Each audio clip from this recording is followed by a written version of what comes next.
This was found in a storage unit belonging to your father. My dad died 2 years ago. What is it? We don't know. We thought you might like to keep it. Le vol du mort. It's French. Translation being? The death of something. What's this? No idea.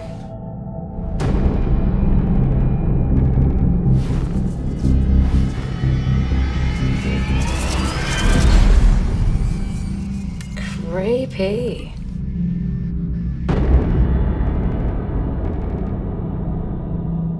So what's it supposed to do? It was built as a tool for revenge.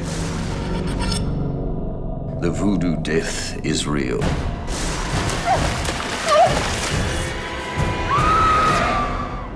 And now someone wants revenge on us. The killer striking at people that you know. Reaper strikes fear to kill them from within. Who else knows about the machine?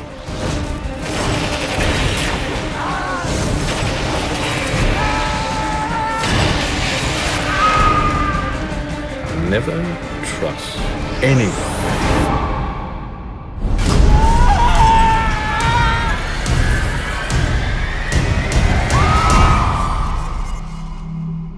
You're running out of friends.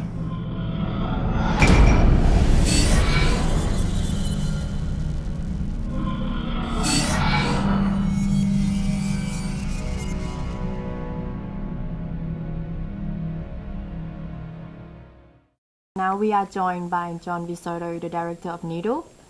The film Needle has already been sold to 65 countries around the world. Thank you very much for being here. Thank you. And Needle has been had a good reception around the world. Yep.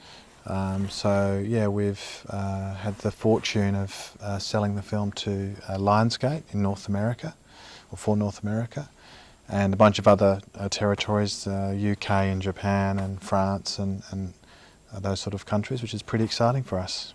I have actually seen the film and I really, really like it. Good. And I think everyone should go see it as well, if you got an opportunity to. Okay.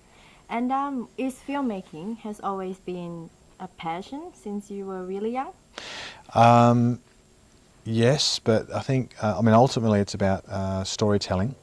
So as a child in primary school, I used to write little short stories, and in high school I actually wrote a novel in high school. Didn't get published, but I still wrote it. It took forever. I used to constantly write, concepts for films, because I was fascinated with films. Like most people, films like Star Wars and Jaws and those sort of things, this captivated me. But I was a big fan of films like, not films, but TV shows like Doctor Who, which kind of stretched the boundaries, and I used to read a lot of books, and I wanted to tell my own stories, and that's how I got involved in filmmaking. Really? Yeah. And when exactly do you actually start being involved in filmmaking? Well, I've always been passionate about films, and I've watched, like most people, thousands and thousands. About 12 years ago is when I first got serious about writing a script for a movie. Yep. That's, it took many years of working, because I was actually working full time, I had a job, and also writing at night. So I'd write probably from 9 o'clock at night till 1 or 2 in the morning. Yep. Every night for probably a better part of a decade. Are you originally from Perth though? Were you born here? No, I was actually born in England, Cambridge, and I emigrated to Australia when I was 9, and since I was 9, I've been in Perth ever since. And we have here a little box which called Le Vol de Mort, which is the key part of the film. If you have seen it or you haven't, go see it. I really, really much appreciate that film. Can you please explain to us what this is? Okay. So Lavad Mort, this is the machine which forms the central MacGuffin, as they say, of the story, and that is it's a object that has supernatural powers. And our hero, his name's Ben, played by Michael Dorman, he receives this as a inheritance from his late father, and he shows all his friends, and then a few nights later he shows his friends at school and his this professor and teachers.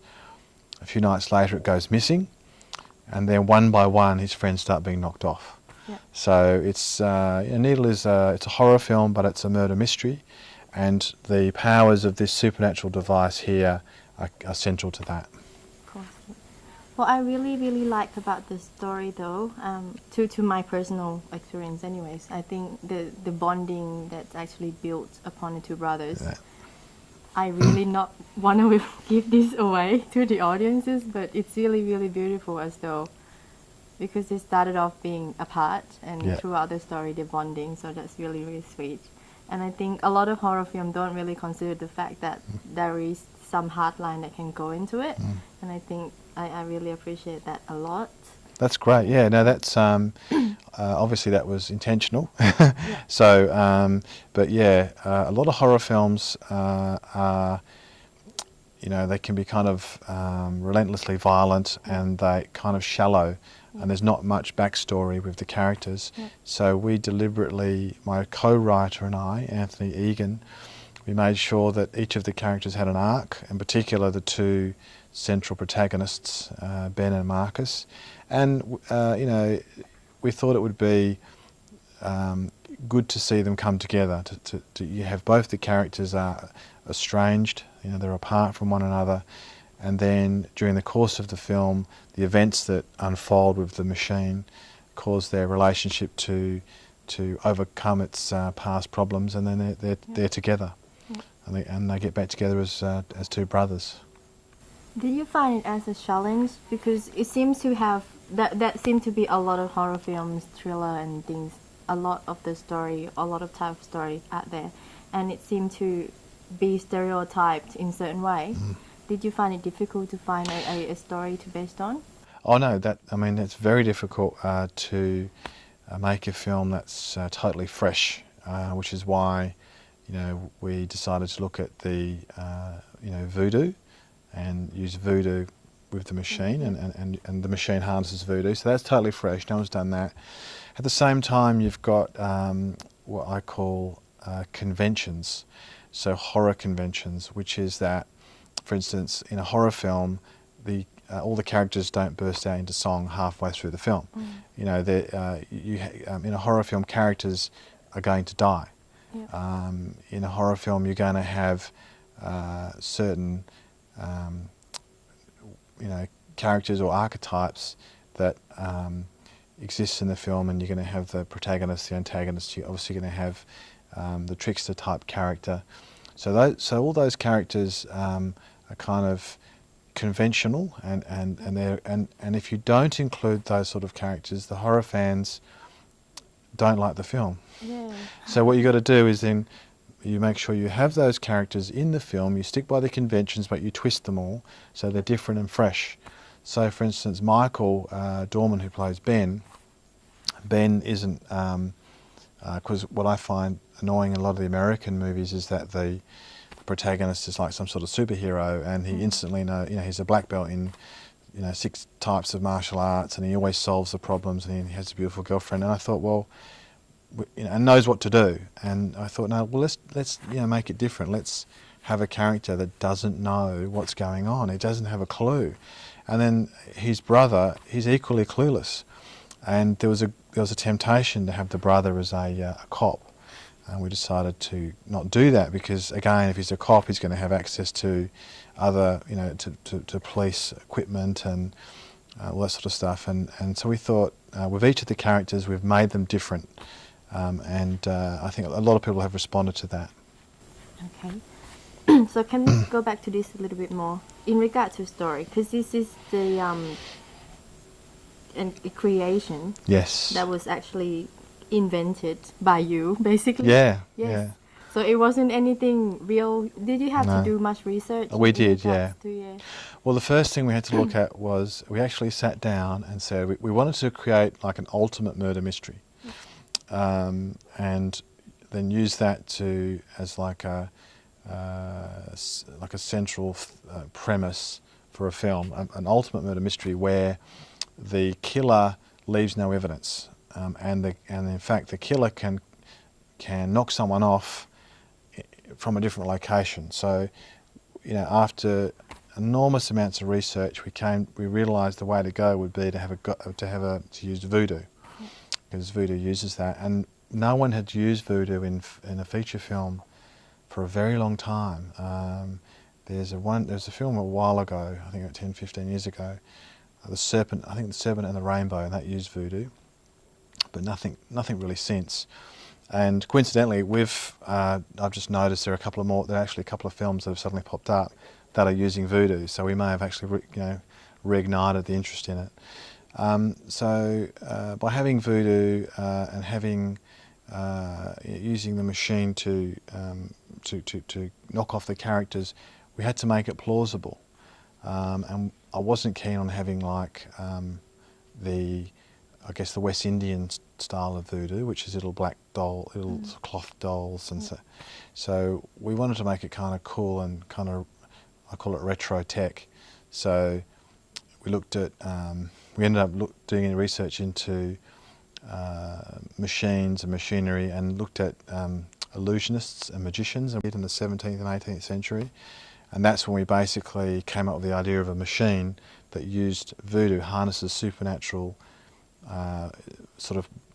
supernatural powers to knock off its victims. Okay, sounds very scary. I've actually seen the film, and throughout the story, these key elements of the films has been kept reasonably secret, as in Yes. like not showing too much of what's Yeah. really going on, which is kind of making it even more interested in what's Yeah, actually happening. we fed that information through. So when the first character is knocked off, Yep. you can see some cogs and wheels turning, and you might see just a glimmer of a needle or something, and that's all you see. And then the next time a character is knocked off, you see a bit more. So you see a shot of the machine. Yep. So you know, right, that's the machine, and then you start to see that there's a crank handle that goes into the machine, and then the next character that's killed, you see that the crank handle is turned, and there's a screaming noise. There's like somehow tapping into souls. So we revealed piece by piece the machine. We didn't just sort of show the whole machine from the first character that was killed, because then it reduces the intrigue. So we wanted to keep it mysterious as long as we could, until probably about the sixth or seventh character that gets knocked off. Then you go, right, now I understand how it works. And the film has been quite successful as well. Has been awarded from. Yeah, we've won different some awards. festivals, So for me, a great honour for a horror film is to be selected for Screamfest. And my understanding is they have over 1,500 to 2,000 entries every year. So that's 1,500 films that go in, and from the 1,500 they then cull it down to say 500 films, and from the 500 they cull it down to 50, and from the 50 they cull it down to 20 films, and those 20 films get nominated or selected for Screamfest, and Needle was selected. So it's pretty cool. Congratulations. And thank you. And then we won a Golden Skull at Screamfest. So we won best horror special effects makeup, which is like a big thumbs up for our makeup team and that. And then after that, that was October 2010. We had the British Horror Film Festival. We were selected for that. Similar process. They had lots of entries, and we went really well. The film won Best Cinematography, won Best Special Effects, and it won Best Supporting Actress for Jessica Marai. We were nominated for Best Film, and I was nominated for Best Director, but apparently I missed out by like 1 or 2 votes. So, damn. No, but yeah, I mean, in order to be nominated, it's already a great... It is, yeah. It's a tick that you've done a good job. Yeah. Now you get people, you have people that love the film, you have people that don't love the film. That's their opinion. You know, everyone has an opinion. The idea is you don't want to make one film and never make another film. You want to make one film, and if it goes well enough, you have the chance of making another film. So, you know, my thought was make a film in a genre that I love, I really enjoy, and that's kind of cool. And that's you know, thriller horror films, and that's what we've done.